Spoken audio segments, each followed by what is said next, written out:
ലോകായുക്ത നിയമ ഭേദഗതി ബില്ലിന് രാഷ്ട്രപതിയുടെ അംഗീകാരം. ഗവർണർ രാഷ്ട്രപതിക്ക് വിട്ട ബില്ലിലാണ് ഇപ്പോൾ അംഗീകാരമുണ്ടായിരിക്കുന്നത്. ഇപ്പോൾ വാർത്തയുടെ വിശദാംശങ്ങളുമായി ന്യൂസ് ഡെസ്കിൽ നിന്നും ഉണ്ണികൃഷ്ണൻ ചേരുന്നു. ഉണ്ണി, ലോകായുക്ത നിയമ ഭേദഗതി ബില്ലിന് രാഷ്ട്രപതിയുടെ അംഗീകാരം ലഭിച്ചിരിക്കുന്നു. എന്തൊക്കെയാണ് വാർത്തയുടെ വിശദാംശങ്ങൾ? വൃന്ദ, ഏറ്റവും പ്രധാനപ്പെട്ട ഒരു വാർത്ത തന്നെയാണ് രാഷ്ട്രപതിയുടെ അംഗീകാരം ലഭിച്ചിരിക്കുന്നു ലോകായുക്ത ബില്ലിന്. ഗവർണർ രാഷ്ട്രപതിക്ക് വിട്ട ബില്ലുകളിൽ ഏറ്റവും പ്രധാനപ്പെട്ട ഒരു ബില്ല് തന്നെയായിരുന്നു ലോകായുക്ത ഭേദഗതി ബില്ല്. ആ ബില്ലിന് രാഷ്ട്രപതി അംഗീകാരം നൽകിയിരിക്കുന്നതെന്ന് തന്നെയാണ് ഏറ്റവും പ്രധാനമായി എടുത്തു പറയേണ്ടത്.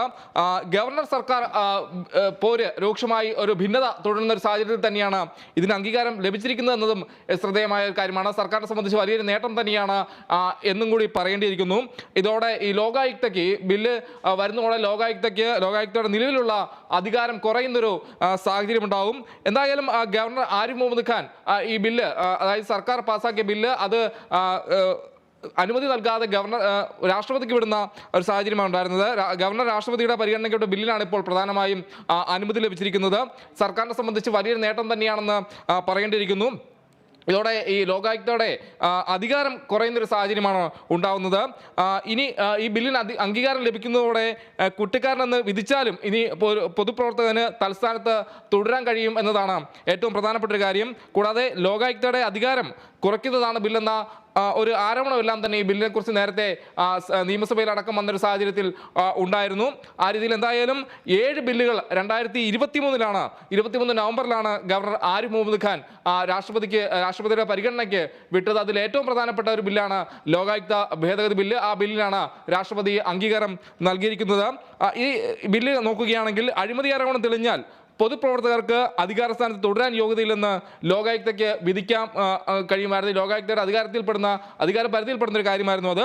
ഇത് ബന്ധപ്പെട്ട അധികാരി അംഗീകരിക്കണമെന്നായിരുന്നു പ്രധാനമായും വ്യവസ്ഥ. എന്നാൽ അധികാര സ്ഥാനത്തുള്ളയാളിന് ഒരു ഹിയറിംഗ് കൂടി നടത്തി വിധി തള്ളാൻ കഴിയുമെന്നതാണ് ഈ ഭേദഗതിയിലെ പ്രധാന വ്യവസ്ഥയായി പറയപ്പെടുന്നത്. അതോടൊപ്പം തന്നെ സർക്കാർ മുന്നോട്ട് വെച്ചിട്ടുള്ള ഈ ഭേദഗതി പ്രകാരം ലോകായുക്തയുടെ അധികാരം ശുപാർശ നൽകൽ മാത്രമാക്കി മാറ്റുന്നൊരു സാഹചര്യം കൂടി ഉണ്ടാകുന്നു. ആ രീതിയിലാണ് ഈ സർക്കാർ കൊണ്ടുവന്ന ഭേദഗതി പ്രകാരം അതോടൊപ്പം തന്നെ ജനപ്രതിനിധിയെ അയോഗ്യരാക്കേണ്ടത് കോടതിയല്ലെന്നും ലോകായുക്തയുടെ വിധി തള്ളാൻ സർക്കാരിന് അധികാരം നൽകുന്നത് ഉൾപ്പെടെയുള്ള ഭേദഗതിയാണ് ഇതിലൂടെ സർക്കാർ കൊണ്ടുവന്നത്. നമുക്ക് അറിയാം, കുറച്ച് നാളുകൾ അധികമായി തന്നെ ഈ ദുരിതാശ്വാസ നിധി അടക്കം വകമാറ്റി ചെലവഴിച്ചു എന്ന കാര്യത്തിലടക്കം ലോകായുക്തയുടെ പരിഗണനയ്ക്കുണ്ടായിരുന്നു. മുഖ്യമന്ത്രി പിണറായി വിജയൻ അടക്കം അതിൽ ആരോപണ മുഖത്ത് ഉണ്ടായിരുന്നു. അതെല്ലാം തന്നെ വലിയ ചർച്ചയായ കാര്യമായിരുന്നു. ആ ഒരു ഘട്ടത്തിൽ തന്നെയാണ് ഈ ബില്ലും ഗവർണറുടെ പരിഗണനയ്ക്കുണ്ടായിരുന്നത്.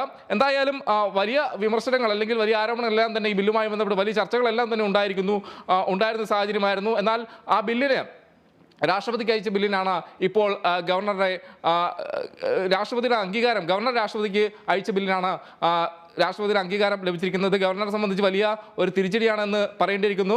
7 ബില്ലുകളായിരുന്നു 2023 നവംബറിൽ, അതായത് കഴിഞ്ഞ വർഷം നവംബറിൽ ഗവർണർ രാഷ്ട്രപതിക്ക് അയച്ചത്. അതിൽ ഏറ്റവും പ്രധാനപ്പെട്ട ബില്ലാണ് ലോകായുക്ത ബില്ല്. ലോകായുക്ത ബില്ലിനാണ് ഇപ്പോൾ രാഷ്ട്രപതിയുടെ അംഗീകാരം ലഭിച്ചത്. ലോകായുക്ത വിധി പ്രധാനമായും ഉണ്ടായിരുന്നത് മന്ത്രിമാർക്കെതിരാണെങ്കിൽ മുഖ്യമന്ത്രിക്ക് അപ്പീൽ പരിഗണിക്കാൻ കഴിയും. അതോടൊപ്പം തന്നെ വിധി മുഖ്യമന്ത്രിക്കെതിരാണെങ്കിൽ അത് നിയമസഭയ്ക്ക് അപ്പീൽ നിയമസഭയ്ക്ക് പരിഗണിക്കാൻ കഴിയും. ആ രീതിയിലാണ് ഈ ഭേദഗതി പ്രധാനമായും വരുന്നത്. എന്തായാലും സർക്കാരിനെ സംബന്ധിച്ചൊരു നേട്ടം തന്നെയാണെന്ന് പറയേണ്ടിയിരിക്കുന്നു. സർക്കാർ മുന്നോട്ട് വെച്ച അല്ലെങ്കിൽ സർക്കാർ പാസാക്കിയ ഒരു ബില്ല്, ആ ബില്ല് ഗവർണറുടെ പരിഗണനയ്ക്ക് വന്നിരുന്നു. ആ ബില്ല് ലോകായുക്തയുടെ അധികാരം വെട്ടിക്കുറയ്ക്കുന്ന എന്ന് ആരോപണം വരുന്ന ആ ബില്ല്, അത് ഗവർണർ ആ ബില്ലടക്കം ഒരു 7 ബില്ലുകളാണ് രാഷ്ട്രപതിയുടെ പരിഗണനയ്ക്ക് വിട്ടത്. ആ ബില്ലിന് രാഷ്ട്രപതി അംഗീകാരം നൽകുന്ന സാഹചര്യം ഉണ്ടായതിൽ ഏറ്റവും പ്രധാനപ്പെട്ട ബില്ലിന് ആണ് രാഷ്ട്രപതി അംഗീകാരം നൽകിയത്.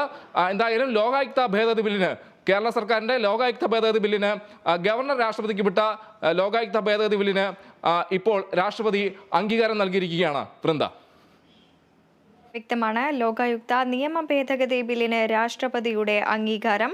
ഗവർണർ രാഷ്ട്രപതിക്ക് വിട്ട ബില്ലിനാണ് ഇപ്പോൾ അംഗീകാരം ലഭിച്ചിരിക്കുന്നത്. ലോകായുക്തയുടെ അധികാര പരിധി നിശ്ചയിക്കുന്നതാണ് ഭേദഗതി. വാർത്തകളുടെ വിശദാംശങ്ങൾ നൽകുകയായിരുന്നു ന്യൂസ് ഡെസ്കിൽ നിന്നും ഉണ്ണികൃഷ്ണൻ.